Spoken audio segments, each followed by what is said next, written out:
Isang mapagpalang gabi po muli sa ating lahat mga kaibigan at mga kapatid, Luzon, Visayas at Mindanao.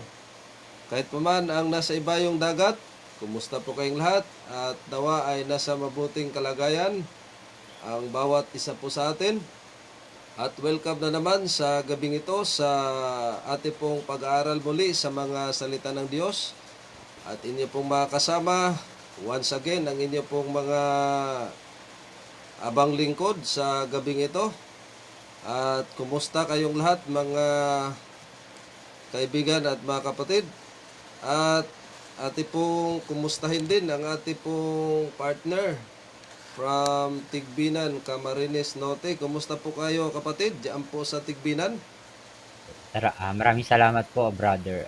Tayo naman po ay nasa maayos na kalagayan sa mga oras po na ito at narito po muli ay narito upang ipagpatuloy ang ating pagpakala po ng salita po ng Panginoon. Magandang gabi po sa atin pong lahat sa mga nanonood at nagpatuloy na sumusuporta po sa programa po na ito. Okay po, maraming salamat Brother Bernard. At siguro nakaabang din ang ating pong mga kaibigan na patuloy na sumusubaybay sa ating pong programa at ganoon din ang ating pong kaibigan si Brother Sani kung papasok siya ngayon kasi pinasa din po natin yung link, baka sakali lang po. At kung hindi naman, so itutuloy po natin yung pong part 3 ng ating pong pag-aaral about sa baptism. So, bago po natin pag-aaralan, bago po natin pagninilay-nilayan at magbubulay-bulayan ang mga salita ng Diyos, ika nga wala tayong sapat na karunungan upang maunawaan at maipahayag ang katotohanan, kundi sa tulong ng banal na espiritu, ito po ay ating pong maipahayag at maipaliwanag. So tayo po muna ay madalangin.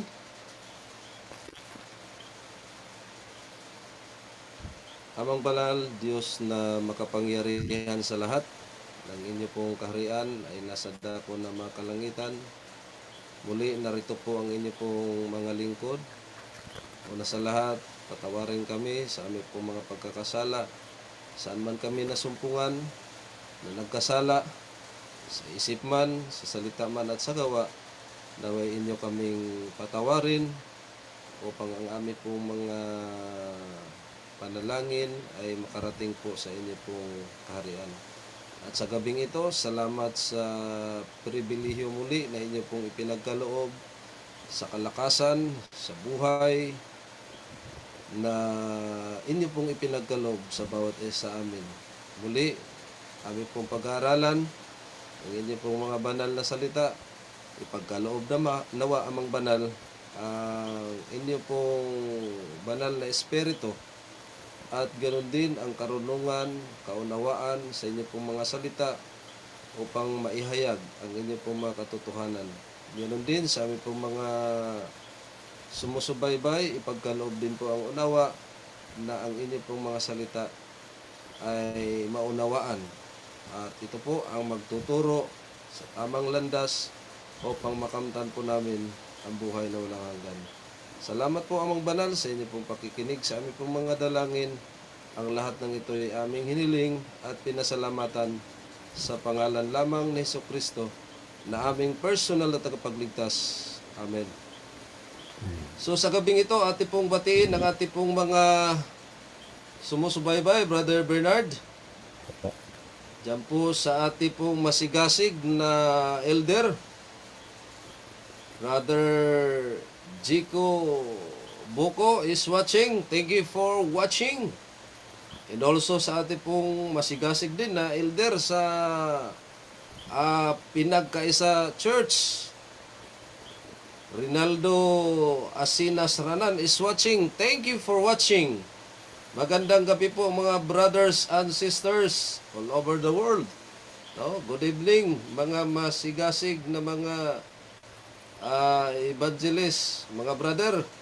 God bless po sa ating lahat at maligayang panonood po mga kaibigan at patuloy po nating pag-aaralan ang mga mahiwagang salita ng Diyos na ito po ang nagbibigay linaw, magtuturo po sa atin upang matahak po natin ang landas o tayo po ay atin pong masumpungan ang katotohanan na nagmumula sa banal na kasulatan.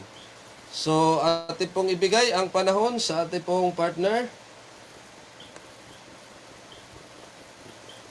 Magandang gabi po sa atin pong lahat at nawa po ang bawat isa po ay nasa maayos na kalagayan at ang pagpapala po ng Panginoon ang sumaatin po. At ngayong gabi ay atin pong pag-aaralan ang part 3 ng topic pa rin po about sa baptism. Ito po ay part 3, panghuling part po ito ng ating pag-aaral about sa baptism. At ito ay may kinalaman po sa ating mga pioneers at sa writing po ni Ellen White sa tinatawag nating Spirit of Prophecy. Yan po ang ating pag-aaralan sa part 3. Papakinggan natin kung ano yung side ng mga pioneers po natin at ano yung masasabi nila sa konsepto po ng pangalan na madalas pagtalunan about sa baptism. At ano nga ba ang masasabi dyan ng mga pioneers ng Adventist at ng Spirit of Prophecy po ni Ellen White. At yan po ang ating bibigyang pansin sa pag-aaral po na ito na ngayong gabi. At kung babalikan po natin dun sa part 2, nawa naman ay meron tayong napulot doon na kaalaman at karunungan patungkol po sa kasaysayan ng pinagtatalunan na Matthew 28 verse 19 at nakita nawa ay nakuha natin ng punto na ang Matthew 28 verse 19 ay wala namang problema pagdating sa grammar, pagdating sa meaning po nito at ganun din po sa ibang aklat sa Bagong Tipan kung saan nababanggit ang baptism sa pangalan ni Jesus ay wala namang contradiction pagdating po sa Matthew 28:19 na kung saan ang pangalan ay ang pangalan ni Jesucristo ang binigyan po ng authority sapagkat binigay nga po kay Kristo ang lahat daw po ng authority. Sabi dun sa Matthew 28 verse 18. Kaya ngayong gabi, pakinggan natin kung ano ang masasabi po ng mga pioneers ng Adventist at ng Spirit of Prophecy po ni Ellen White. Magandang gabi po sa mga nakikinig at nanonood sa atin pong programa sa gabi pong ito. At tayo po ay patuloy na mag-aral patungkol po sa topic na ating hihimayin po sa gabi pong ito. At atin pong sisimulan ang paghimay patungkol sa baptism, sa anong pangalan nga ba, sa pananaw naman ng mga pioneers po natin at sa Spirit of Prophecy.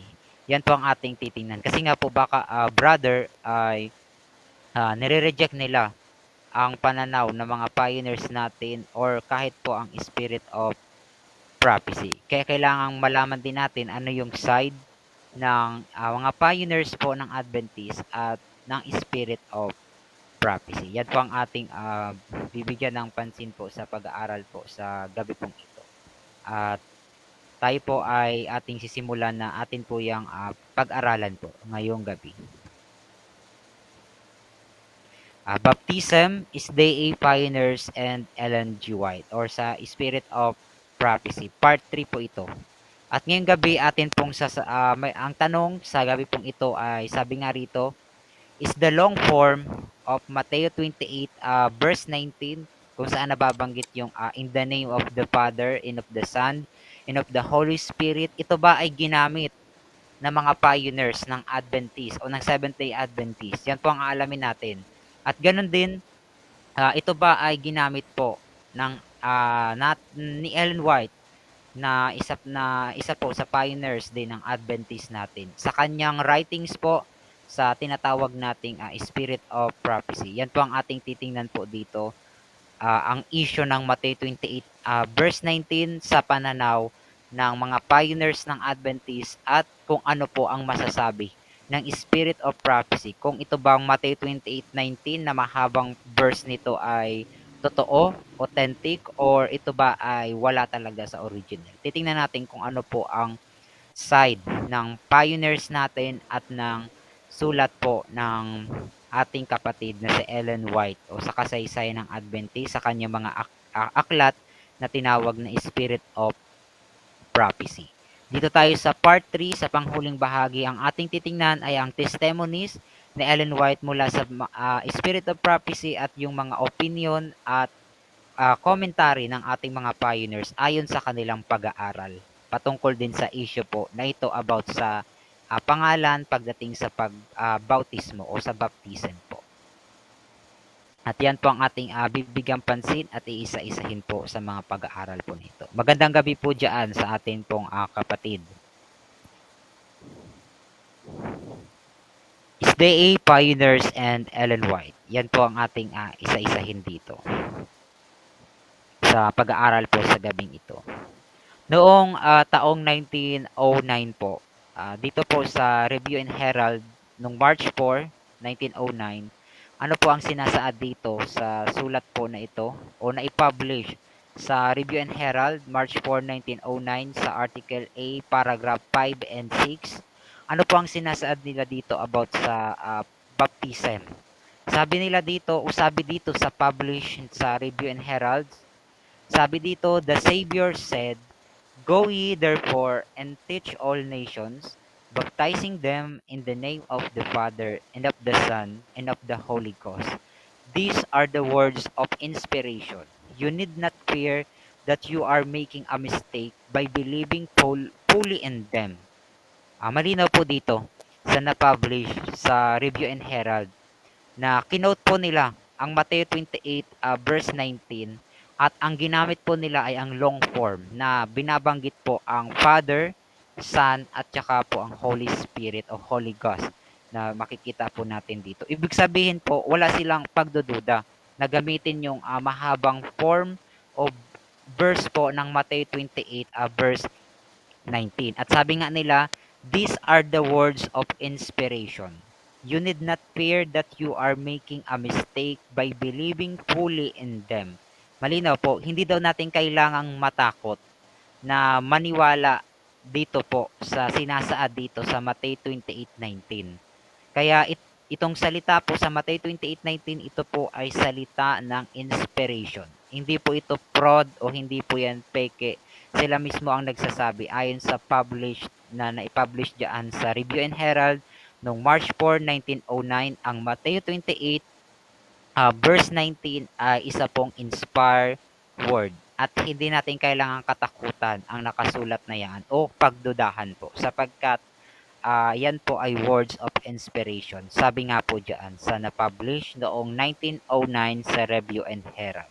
Kaya malinaw kahit dyan sa publish paper o magazine na Review and Herald noon ay malinaw na yan ang nilagay na i-publish sa atin sa mga Adventist nung time po na yun, 1909. Buhay pa po niyan sa Ellen White that time. Kaya makikita natin, wala namang nagkontra dyan sa na-publish na yan. At bago yan ipinablish, pinag-aralan po na ilagay yan dyan. At hindi yan basta ilalagay o ipapublish nila sa Review and Herald ng walang dahilan. Kaya malinaw po, ang ginamit nila ay ang salita pong in the name of the Father and of the Son and of the Holy Ghost. At hindi po yung sinasabi nilang alleged, yun daw yung original na in my name. Wala pong ganun. Silang ginamit diyan sa pag-quote ng Matthew 28 verse 19. At kung babalikan nga natin yung Matthew 28, basahin muli natin kung ano ang sinasaad doon sa Matthew 28 verse 18 to 19. Basahin po muli natin ang sinasaad po doon sa aklat po ng Matthew. Sa sa Tagalog, basahin po natin. Ganito po ang sinabi, at lumapit si Jesus sa kanila, at sila'y kaniyang kinausap na sinasabi, ang lahat ng kapamahalaan sa langit at sa ibabaw ng lupa ay naibigay na sa akin. 19. Dahil dito, magsiyaon nga kayo at gumawa kayo ng mga alagad sa lahat ng bansa na sila'y inyong bautismuhan sa pangalan ng Ama at ng Anak at ng Espiritu Santo. Ayan po, malinaw po. Yan po yung keynote na buong-buo nito pong dito po sa sulat ng Review and Herald po. Malinaw po, hindi sila nagduda na hindi gamitin yan, kundi ginamit talaga nila. Yung mismo mababasa natin sa Mateo 28 verse 19. Sapagkat yan naman talaga ay inspiration, sabi nga nila. At makikita natin, wala namang nagkontra na pioneer dito after ng 1909 na i-publish po yung pag-quote nila ng mahabang version ng Matthew 28 verse 19 na kung saan nababanggit yung salitang Father, Son, and Holy Spirit o Holy Ghost po. Wala tayong makikita po doon na ganong concept kung atin pong titingnan yung na-publish doon sa Review and Herald nung taong 1909.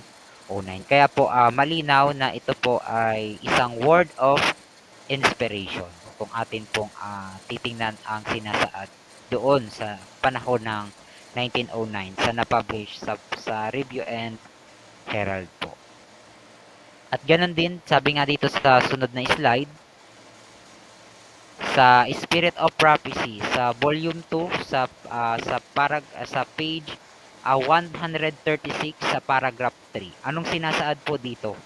Sa writings po na Ellen White, sa paragraph 3 sa page 163. Sabi nga po dito, the prejudice of the Jews was aroused because the disciples of Jesus did not use the exact words of John in the rite of baptism.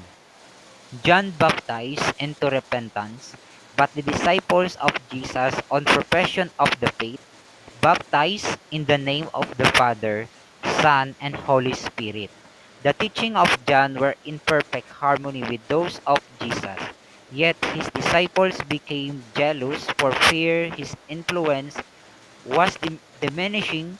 A dispute arose between them and the disciples of Jesus in regard to the form of words proper to use at baptism, and finally as to right of the latter to baptize at all.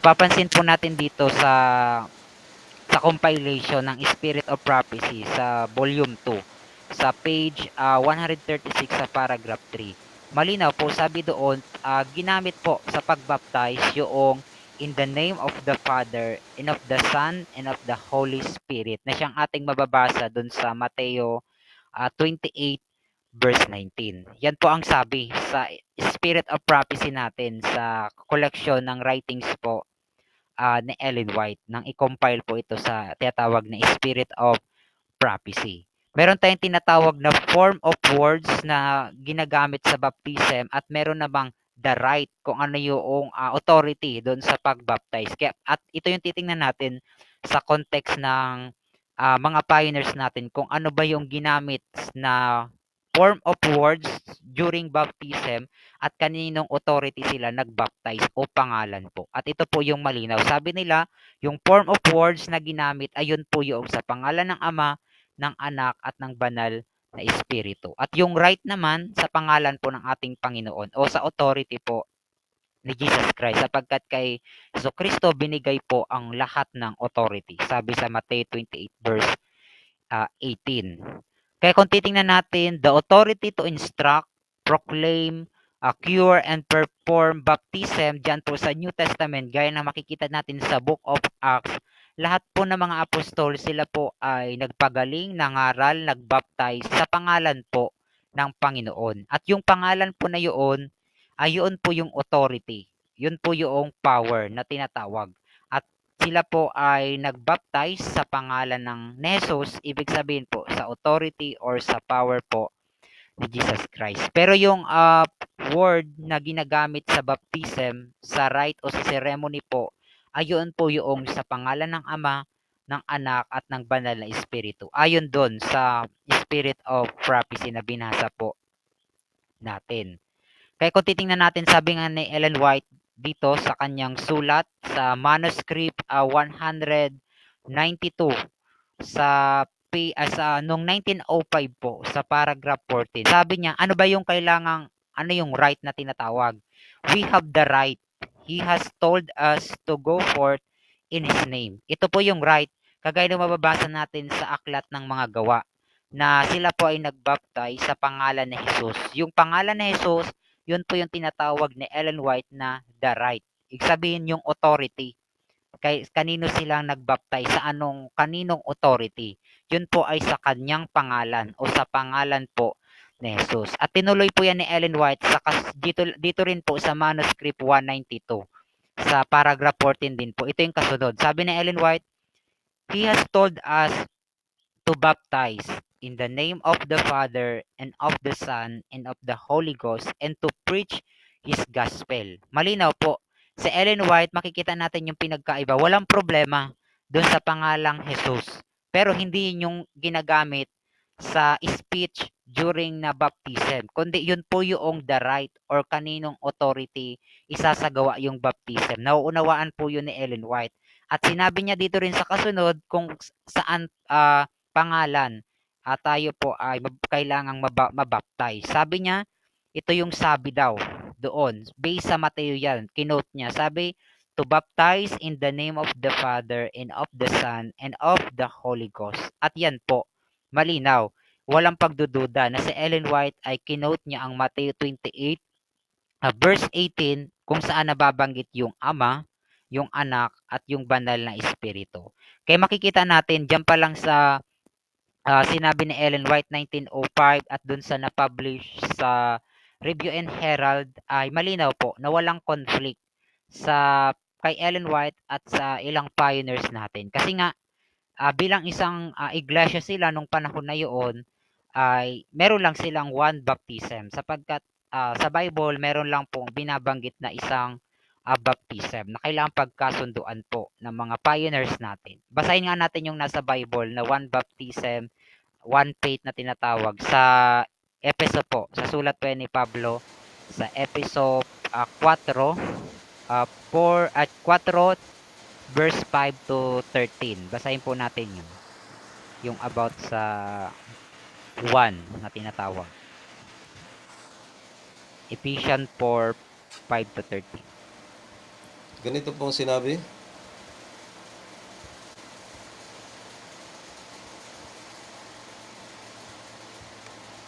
isang Panginoon, isang pananampalataya, isang bautismo, isang Diyos at Ama ng langit na siyang sumasa ibabaw sa lahat at sumasa lahat at nasa lahat. Datapuat, ang bawat isa sa atin ay binigyan ng biyaya ayon sa sukat na kaloob ni Kristo. Kaya't sinasabi niya, nang umakyat siya sa itaas, ay dinala niyang bihag ang pagkabihag at nagbigay ng mga kaloob sa mga tao. 9. Ngayon ito, umakyat siya. Ano ito? Kundi siya'y bumaba rin naman sa mga dakong kalaliman ng lupa. Ang bumababa ay siya rin namang umakyat sa kaitaasan ng buong sangkalangitan upang kanyang mapuspos ang lahat ng mga bagay. 11. At pinagkalooban niya ang mga iba na maging mga apostol, at ang mga iba'y propeta, at ang mga iba'y ebanghelista, at ang mga iba'y pastor at mga guro.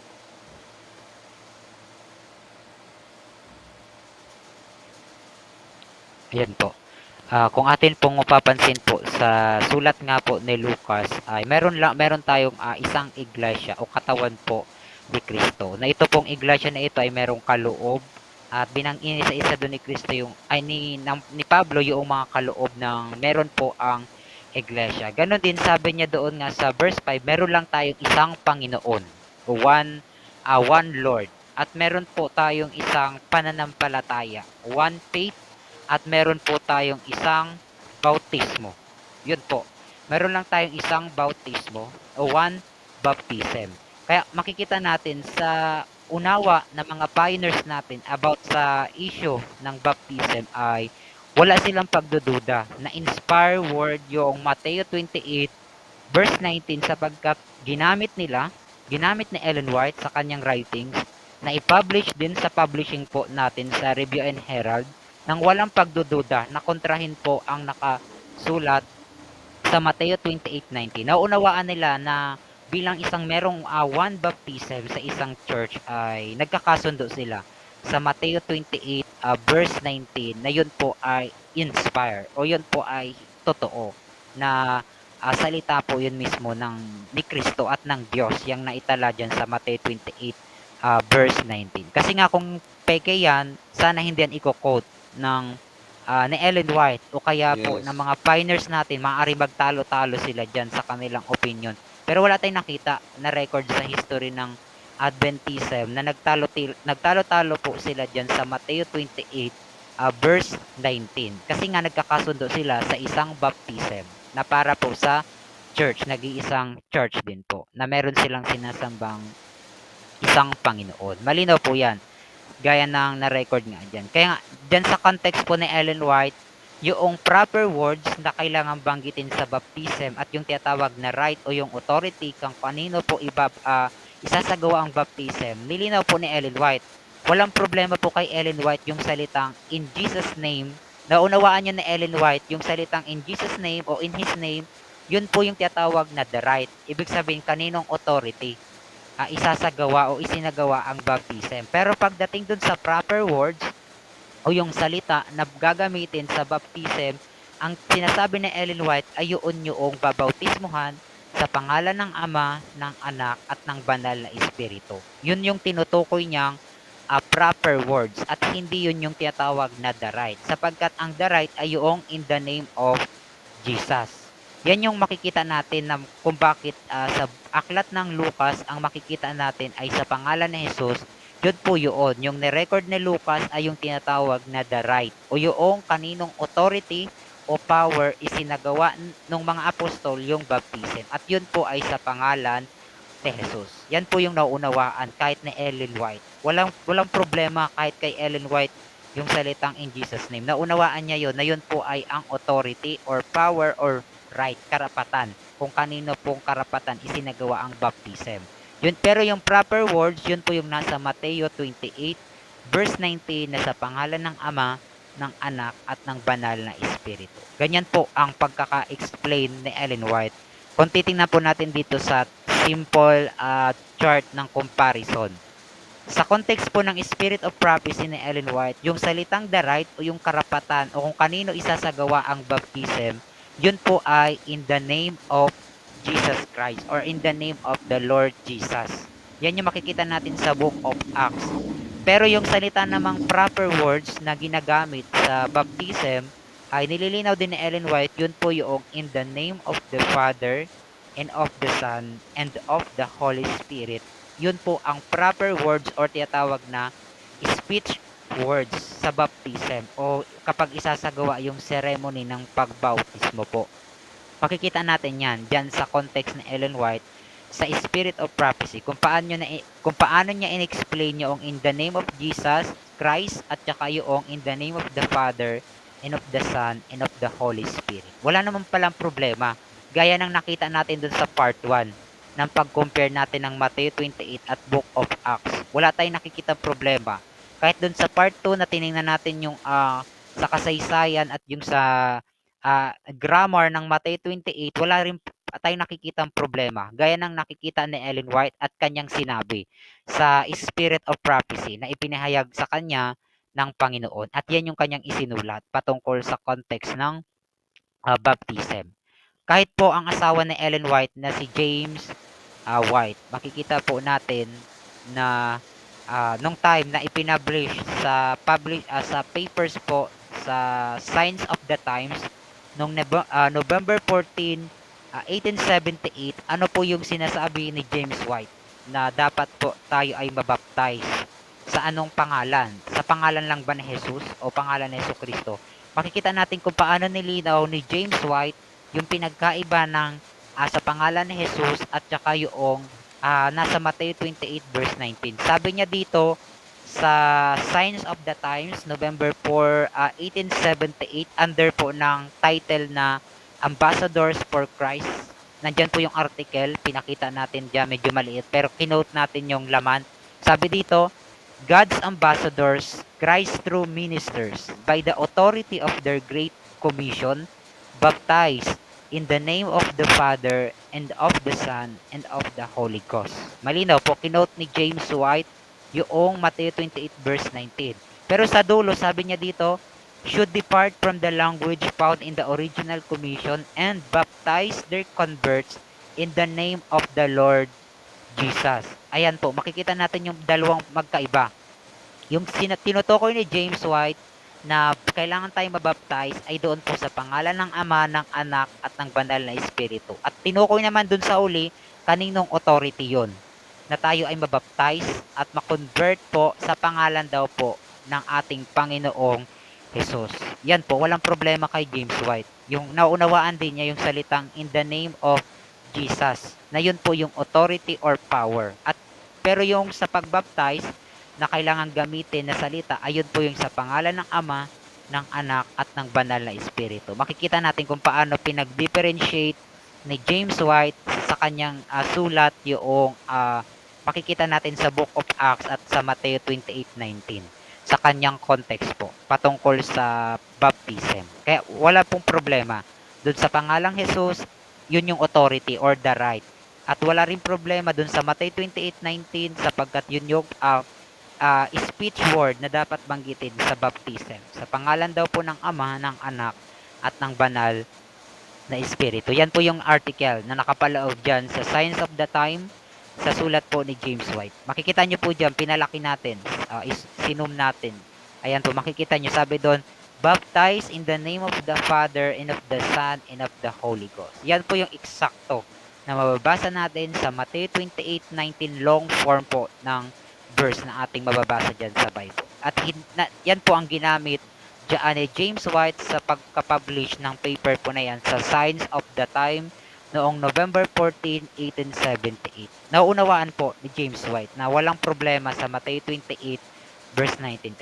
Kasi po kung may problema yan, hindi yan i-quote ni James White ang Matthew 28 verse 19 o gagamitin para i-publish diyan po sa Signs of the Times po nung panahon po na yan kung meron mang issue, pero wala pong tayo nakitang problem kay James White na i-quote niya po yan directly at gamitin po na i-explain pa po niya diyan sa context po ng kanyang sulat. Kaya kahit po kay Ellen White at sa asawa po ni Ellen White na si James White ay nakikita natin yung harmony na walang nagkokontrahan. Si Ellen White, binabanggit niya yung Matthew 28 verse 19, kinote niya yon. Kahit po si James White, kinote din niya po yun. Walang problema po sa dalawa, sa kina James White at kay Ellen White. Kahit po kay Uriah Smith. Si Uriah Smith ay historian ng early pioneers natin ng Adventism. Anong masasabi po ng historian natin na si James White? Noong 1858 sa kanya pong aklat na The Bible Students Assistant sa page 21 to 22. Anong sabi niya dito? We are baptized in the name of the Father, Son, and Holy Ghost.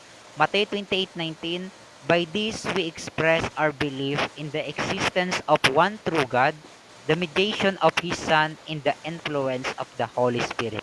Ito po, nilinaw po ni Uriah Smith, wala pong Trinity. Diyan sa Matthew 28 verse 19. In-explain ni Uriah Smith yung in the name of the Father and of the Son and of the Holy Ghost. At yun daw po yung meron tayong one true God, the Father, at totoo po yun. Meron tayong nag-iisang Diyos at yun po yung Ama. At meron tayong nag-iisang mediator at yun po ay si Jesus Christ, ang Son of God. At meron tayong holy influence at yun po ang kanilang banal na espiritu o ang espiritu ni Kristo na siyang comforter na narito po sa panahon po natin ngayon na tinatawag na influence or representative or omnipresence na tinatawag natin. Nililinaw ni Uriah Smith na hindi po Trinity yung concept ng Mateo 28 verse 19. At kinote niya yan about sa baptism. Ibig sabihin, hindi rin po kontra si Uriah Smith sa pagiging authentic ng Mateo 28:19. Nauunawaan niya po na yan ay inspired word of God, yung Mateo 28 verse 19, sapagkat kinote niya po yung mismong verse ng Mateo 28 verse 19 at nilinaw niya po na hindi yan about sa Trinity. Pinakita niya yung kung ano yung Ama, yung Anak at yung Holy Spirit po sa kanya pong sulat diyan po sa kanyang aklat na The Bible Students Assistance noong 1858 po. Malinaw po 'yun. Kahit po ang isa pa nating pioneer na si Wagoner, sabi po niya sa kanyang aklat na Thoughts on Baptism sa page 62 sa paragraph 2. Sabi niya, ito po, napansin po ni Wagoner, noon pa po brother, pinagtatalunan na po pala nila talaga yan. Alam na, Yes. aware na po sila na merong mga tao na gumagamit ng in Jesus name lang talaga sa baptism. Kaya sabi ni Wagoner, itong sabi niya, because it is said in Acts 2:38, Acts 8:16 at sa Acts 19:5. Ito rin yung ginagamit sa atin ng mga pangbato nila na verse. Sabi niya dito ni Wagoner that they were baptized in the name of Jesus. Totoo naman, nabaptize sila sa pangalan ni Jesus by letra por letra na mababasa natin. Sabi niya, some have inferred that the apostles baptized in the name of Christ only. Meron daw po mga nagbabasa nitong nasa Acts, na iniisip po nila o pinakakahulugan nila na ang mga apostol daw ay nagbaptize lamang sa pangalan lang daw po ni Kristo. Sabi ni Wagoner. Pero yung ganun daw pong conclusion, ito po nasabi ni Wagoner. Sabi niya, but this conclusion is very lame. Malinaw po na kinokontra po ni Wagoner yung mga nagpo-promote ng in Jesus name sa baptism. Sabi niya yung ganong kaisipan, yung ganong conclusion nila tungkol diyan sa Book of Acts, yun po ay very lame daw po. Mahina po na argument na i-conclude nila na yung actual na baptism doon ay sa pangalan ni Jesus, yung binabanggit sa baptism. Yung ganong conclusion daw ay very lame, sabi ni Wagoner. Sabi pa niya, to discover the fallacy of this idea, para daw po malaman natin yung ganong conclusion nila, yung maling pangangatwiran o fallacy. Sabi niya, it will only be necessary to examine the terms of the commission under which they acted. Isa lang daw pang sagot para malinawan sila. Kailangan nilang i-examine yung mismong Mateo 28 verse 18 to 20 kung saan yun yung tinatawag na the Great Commission. Ganun ang ginawa natin. Ang ginawa naman ng iba, yung mga nagpo-promote ng in Jesus name sa baptism lamang, yun daw babanggitin, gagamitin, ay nireject agad nila ang Mateo 28:19. Hindi man lang nila in-examine ng maigi yung context, yung syntax, yung grammar, at yung morphology ng mga salita doon sa Mateo 28:19. Pero kung i-examine daw natin yan ng maigi, mauunawaan natin na mali yung ganong conclusion na isipin natin na ang baptism ay sa pangalan lang ni Jesus. Yung mga nagpo-promote daw niyaan, nagko-conclude ng ganyan, sabi ni Wagoner, yun po ay very lame. Mahina po na argument at fallacy o maling pangangatwiran yung ganong conclusion po nila. At noon pa po, panahon pa ng mga pioneers natin, alam na po nila yan or aware na po sila. Mas lalo na ngayon na sumisibol yung ilang grupo na nagpo-promote ng in Jesus name. Kahit hindi lang dito sa Pilipinas, kahit sa ibang bansa, meron pong mga ganyang at non-Trinitarian din po na nagpo-promote ng in Jesus name sa baptism. At kahit sa panahon ng mga pioneers natin, aware sila sa issue po na yan. Pero ang pinagkakasunduan po ng mga pioneers natin ay yung nakasulat mismo sa Mateo 28 verse 19 na yun po ay inspired word. Gaya ng pinatotohanan ni Ellen White, ni James White, ng historian na si Uriah Smith, kahit po ito si Wagoner sa kanyang aklat na Thoughts on Baptism. Kung babasahin nyo yung buong aklat po niya ni Wagoner, napakaganda po niya ng explanation niya about sa baptism po. Ito mismo si Ellen White, sa testimony niya para po mismo sa church, sa atin. Anong masasabi ni Ellen White na sa kanyang payo para po sa church o sa Seventh-day Adventist sa atin po sa iglesia? Sabi niya sa volume 6, sa page 91, sa paragraph 2, ang sabi po ni Ellen White, Christ has made baptism the sign of entrance to his spiritual kingdom. He has made this positive condition with which all must comply. Sabi ni Ellen White, kay lahat daw po kailangang mag-comply dito sa baptism. Who wish to the acknowledge under the authority, sabi ni Ellen White. At sa anong authority or name tayo magpapasailalim o magko-comply? Sabi niya, under the authority of the Father, the Son, and the Holy Spirit. Malinaw po. Walang sinabi sa Ellen White na in Jesus name lamang. Kundi sabi niya, in-expound niya yung authority, ayon po yung Father, Son, and the Holy Spirit po. Na siyang makikita natin sa Matthew 28, verse 19. Kahit po dito sa manuscript 21 noong 1906. Sa sulat po ni Ellen White sa kanyang sulat kamay na na-publish dito sa manuscript and letter sa volume 2 1906. Sabi ni Ellen White po rito, there are sabi dito, there are the living three persons. Sabi niya po dito. At sabi pa niya, of the heavenly trio in which every soul repenting of their sins. Sabi pa niya dito sa kanyang sulat, receiving Christ by a living faith to them who are baptized. Sabi niya dito, who are baptized in the name of the Father and of the Son and of the Holy Ghost. Three high dignitaries personalities. Ito po yung manuscript na sinulat ni Ellen White sa manuscript 21 noong 1906. Binabanggit niya po yung Father, Son, and Holy Spirit. Pero po, mapapansin natin, sinulat din niya, in the name of Jesus Christ to them. Ang ginawa po dyan ni Ellen White, ginuhitan niya po yan. Kung makikita niyo yung actual na sulat ni Ellen White, ito po yung actual na sulat po ni Ellen White. Yung makikita niyo dyan sa screen. Mapapansin niyo po, makikita natin yung correction na ginawa ni Ellen White. Yung salitang in Jesus name, ginuhitan po ni Ellen White. Pag sinabing ginuhitan, ibig sabihin pinalitan. Ang ipinalit ni Ellen White dun sa baba, nilagyan niya na in the name of the Father, and of the Son, and of the Holy Spirit. At kinorek niya yung salita ding person. Kasi baka isipin nila, ito si Ellen White ay naging Trinitarian noong 1906. Kasi binanggit niya na merong three tinatawag na persons. At binanggit niya yung termino na heavenly trio. Pero ginuhitan ni Ellen White yung salitang persons na naka-small letter P at sinasabi niya ay sa baba, personalities yung nilalagay po niya doon sa salitang persons. Ginuhitan niya yon at ginuhitan niya din yung salitang in the name of Jesus at nilagay niya yung in the name of the Father and of the Son and of the Holy Spirit in connection sa context po ng baptism. Yun po yung nililinaw ni Ellen White dyan sa kanyang sulat sa manuscript 21, 1906. At ito yung madalas din i-quote ng mga Trinitarian na sabihin nila na si Ellen White daw ay naging Trinitarian sapagkat sinabi ni Ellen White daw yung salitang heavenly trio. Ininterpret ng mga Trinitarian na merong three divine beings dun sa heavenly, dun sa langit po. Which is wala namang ganun sa context ni Ellen White. Ang tinutukoy niya trio, hindi po Trinity o yung tatlong person na nagkakaisa sa isang Godhead, kundi trio.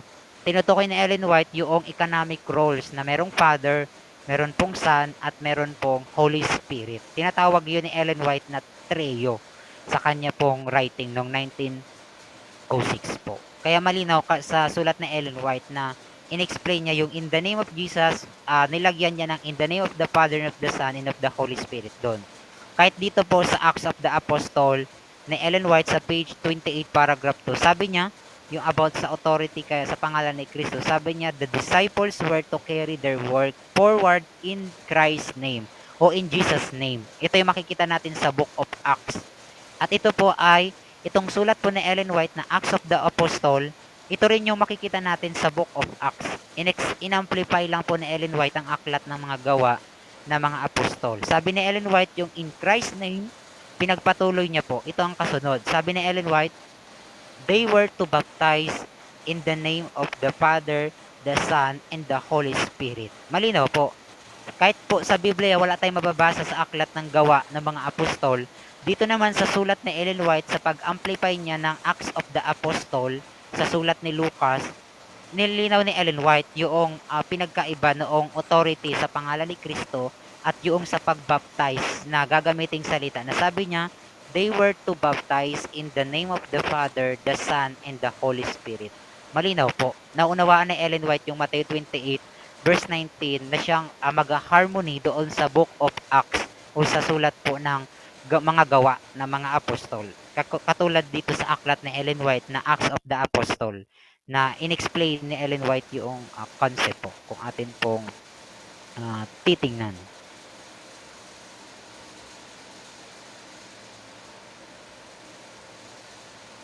At dito po sa The Signs of the Times, February 12, 1902 sa paragraph 8. Ano pang sinasaad dito ni Ellen White din? Sabi dito ni Ellen White na naipublish po sa Signs of the Time, February 12, 1902 sa paragraph 8, sabi niya, every true Christian, bawat daw po totoong Christian o mananampalatayang Kristiyano will say from the heart, when I was baptized in the name of the Father, the Son, and the Holy Spirit, I was buried in the likeness of Christ's death and raised in the likeness of His resurrection. I have taken a sacred vow to live in close communion with Christ. I am pledged to devote my life to His service. Malinaw po, sabi ni Ellen White, when I was baptized in the name of the Father, the Son, and the Holy Spirit. Saan daw po nabaptize si Ellen White? Nabaptize ba siya sa in the name, in Jesus' name, or in my name? Wala. Malinaw po, sabi ni Ellen White, when I Yes. was baptized in the name of the Father, the Son, and the Holy Spirit. At pinaliwanag pa ni Ellen White kung paano yung sinisimboluhan ng baptism na kamatayan at huling pagkabuhay po ni Kristo. Malinaw po, si Ellen White na baptize sa Matthew 28 verse 19 na siyang ginagamit natin. Kaya paano yung mga nagre-reject nito na mga Adventist na dito rin ang galing sa mga pioneer natin na nagpo-promote nito o nagtuturo po nito. Ibig sabihin, kung ang mga pioneers ito ang turo nila at yung ilang Adventist sa panahon natin ngayon ay nire-reject nila ang prophets natin at ang mga pioneers na o foundation ng pag-start ng remnant church sa beginning po natin o yung pillars po natin. Kaya malinaw po sa panahon ni Ellen White, diyan siya na-baptize sa ayon sa na-publish sa Signs of the Time noong 1902 po ng February 12. Sabi sa testimony sa volume 6, sabi niya, the ordinances of baptism and the Lord's Supper are two monumental pillars, one without and one within the church. Upon these ordinances, Christ has inscribed the name of true God. Malinaw po, kung sa panahon ni Ellen White, pinagkakasunduan nilang one baptism po sa pangalan ng Ama, ng Anak at ng Banal na Espiritu at yun po ay under ng authority sa pangalan ni Jesucristo, yun po ay isang monumental pillars. Pag sinabing monumental pillars, haligi na monumental. Talagang hindi po natin pwedeng baliin o sirain po. Pillars po yan ng Adventism, yung one baptism ng mga pioneers natin. At ano yung mga pillars na yan? Dapat ba yung gibain o dapat ba nating palitan? Sabi ni Ellen White, every pillar that He has established is to be strengthened. Kung ano daw po yung pillar na itinayo po ng Panginoon dito sa nalabing iglesia, dapat pa daw po nating pagtibayin. Hindi po para sirain itong mga monumental pillars. Isa na po doon yung about sa baptism na siyang ginagamit nila noon na sa Matthew 28 verse 19. At kapag pinalitan daw natin itong mga pillar na ito, nag-establish tayo ng another daw na foundation. Sabi dito ni Ellen White, we cannot now enter into any new organization, for this would mean apostasy from the truth. Malinaw po. Kung sila po ay nagbabaptize na sa pangalan ni Jesus na lamang at nire-reject nila yung Matthew 28:19, nireject nila ang pillars na monumental na na-establish doon sa mga pioneers po natin. At sabi ni Ellen White, kung sila po ay nire-reject nila ang pillar na ito, doon sila papasok sa new organization. At kung new organization po sila, nangangahulugan daw po iyon na pagtalikod mula sa katotohanan o apostasy from the truth. Kaya sino ang nag-apostasy? Ng mga Adventist sa panahon natin ngayon ayon dito sa writing ni Ellen White. Yaon-yaong mga sumisira ng monumental pillars na itinatag ng ating Panginoon sa mga pioneers po natin. Na siyang pinapaliwanag po dito sa writing nga po ni Ellen White na dapat nating i-strengthen o pagtibayan pa nga sapagkat sabi nga ni Ellen White, the only way in which we can advance in our works, ito sabi ni Ellen White, tanging ito lamang po yung way. Ano daw po? Na kung saan we can advance in our works. Sabi dito, is in the name of the Father, the Son, and the Holy Spirit. Malinaw po. Sabi ni Ellen White sa manuscript release 14 page 216 paragraph 3. Ito po yung tanging daan sa pangalan ng Ama, ng Anak at ng Banal na Espiritu. Malinaw po kay Ellen White. Kaya sana nagkaroon tayo ng konting pagtanaw sa mga pioneers po natin o sa writings na Ellen White at sa ilang pioneers natin katulad ni Waggoner, Uriah Smith at iba pa pong pioneers natin. Marami po dyan mga pioneers natin, mga writings nila na pwede nyong basahin about sa baptism at nagkakasundo sila sa Matthew 28 verse 19 na wala po silang problema dyan. Ganon din sa Book of Acts, wala silang problema dun sa salitang in Jesus name dahil naunawaan po nila na iyon po ay authority or power yung pangalang Jesus na siyang kung saan ibinigay po ang lahat ng authority sabi sa Matthew 28 verse 18. Kaya walang problema sa Matthew 28:19 sa pananaw ng mga pioneers at sa sulat po ni Ellen White. At kung sino man daw ang gigiba dyan sa pillars na yaan na na-establish sa ating mga pioneers, yun po ay apostasy from the truth. Doon ka nabibelong sa new organization. Kapag po nireject mo ang pillars of our faith na na-establish po sa mga pioneers po natin. Isa na po doon yung baptism sa pangalan ng Ama, ng Anak at ng Banal na Espiritu at isinasagawa yun under the power or authority sa pangalan po ni Jesus. Wala po, yun po ang pillar sa in terms sa concept ng baptism sa mga pioneers natin. At yun po ang established na pillar na hindi po natin pwedeng sirain po. Yun po at sana naunawaan natin. Walang problema sa mga pioneer ang Matthew 28 verse 19 at yung nasa Book of Acts na in Jesus name.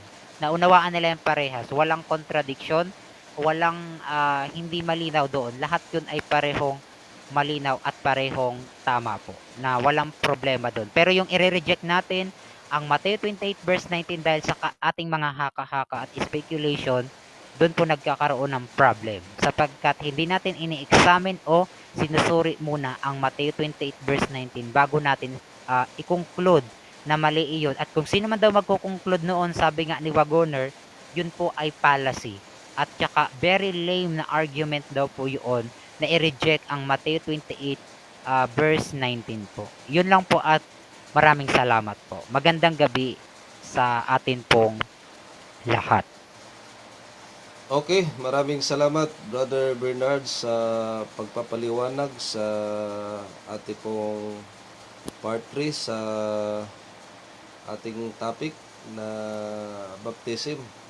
At wala naman po sigurong bias kasi yung part 2 po natin ay gumamit po tayo ng mga mga references ng mga The Catholic Encyclopedia, yung mga book na yun, Brother Bernard, di ba? Nabanggit po Opo. natin kagabi yun. Yung The Fathers of the Church, di ba? Yung Letter on the Council of Nicaea to Caesarea. Opo. So, yung mga, Opo.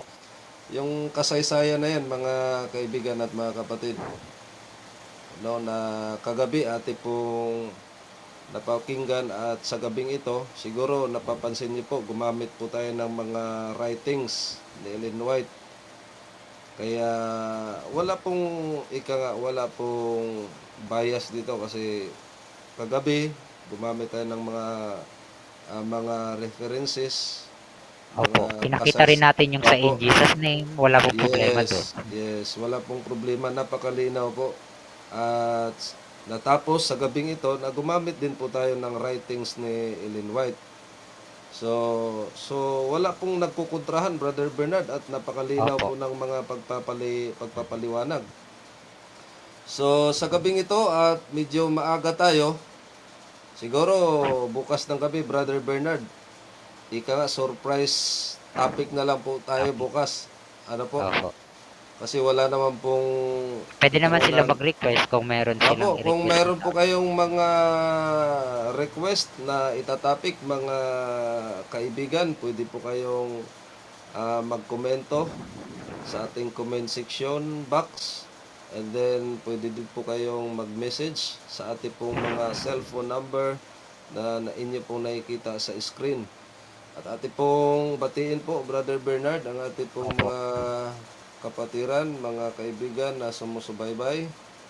Yan po kay Sister Vicky Pellegrina Aguilaldo. Magandang gabi mga kapatid. Magandang gabi din po. Maraming salamat sa patuloy na pagsubaybay. Kay Ate Ina, Sister Ina Veronica Esmeralda Lake. Good evening sa inyong lahat mga kapatid. Magandang gabi po sa inyong lahat. Kay Sister Jubilin Hirinilaw Arsenal watching from Pasig. Magandang gabi po sa ating lahat. Magandang gabi din po. So, kay ating Elder Jacob Buko, salamat sa mga mahalagang batayan ng ating prinsipyo sa baptism. Praise the Lord. So, thank you so much din po, Elder. Purihin ng Diyos sa mga katotohanan na ating pong narinig. No? At napakagandang konklusyon sa napakagandang topiko. So, salamat po sa ating pong buhay na Diyos sa guidance na ipinagkaloob upang maihayag ang katotohanan. So, napakalinaw po. No? Siguro wala po tayong wala po tayong di tayo magkakaroon, Brother Bernard, ng gulo ng ating isip o magkaroon tayo ng Opo. curious, no?